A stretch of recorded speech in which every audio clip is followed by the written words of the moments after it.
The Austin Police Department is increasing officers' presence downtown and throughout the city after the attack in New Orleans, and the department is beginning a phased approach to reopen 6th Street on the weekends. It's been closed for decades to protect bar-goers. And KVUE's Daniel Perot is live in downtown with more on these plans and why Austin police say now is the right time to do this. Daniel? We are driving along 6th Street right now. Well, I am not. I'm in the passenger seat. My photographer, Jake, is behind the wheel of the car. Let's show you the view out the dashboard. Just a couple weeks ago, Austin police would have been preparing to close this to traffic. The last couple weeks, they've been leaving it open on Thursdays and Sundays since downtown is not as busy. It is the first phase in their plan to reopen the road to traffic. For the first time in decades, parts of 6th Street are open to traffic on weekends. Police Chief Lisa Davis says she's confident in the phased approach. It gives us some opportunity to look at what those gaps are that we need to address. The tragedy in New Orleans highlighting the need to protect pedestrians.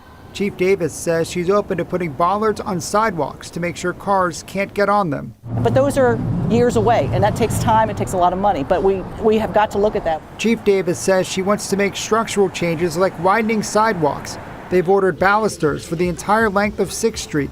They'll go in the parking spots and serve as a barrier. These are about 12 to 18 inches high, as well as some other balusters that are nailed into the ground. Chief Davis says they will start near Lavaca, Guadalupe, and San Antonio streets.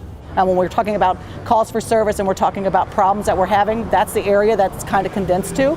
And if the crowds get too big, we're going to close the street down. Last year, drunk drivers sped through an intersection during South by Southwest, killing 2. In 2014, another drunk driver killed 4 and injured dozens more on the same street while evading police. At the end of the day, when we're looking at all this, if it can't be done and it can't be done safely, we're not going to do it. The Downtown Austin Alliance supports the plan and says it will address public safety issues stemming from people congregating in the street for hours and inform future steps to enhance the economic vitality and vibrancy of the entertainment district. We're going to be thoughtful about it. We're going to take our time. We're not in a rush to do this. We want to do it correctly. Councilmember Zoe Quadri, who represents much of the downtown area, says given what happened in New Orleans, these conversations are going to continue with the new city council, which will have their first meeting later this month. As part of the Congress Avenue upgrades, the city is looking at putting in a pedestrian plaza between 7th and 11th Streets. And as part of their plans, they are looking at having bollards there to protect the pedestrians.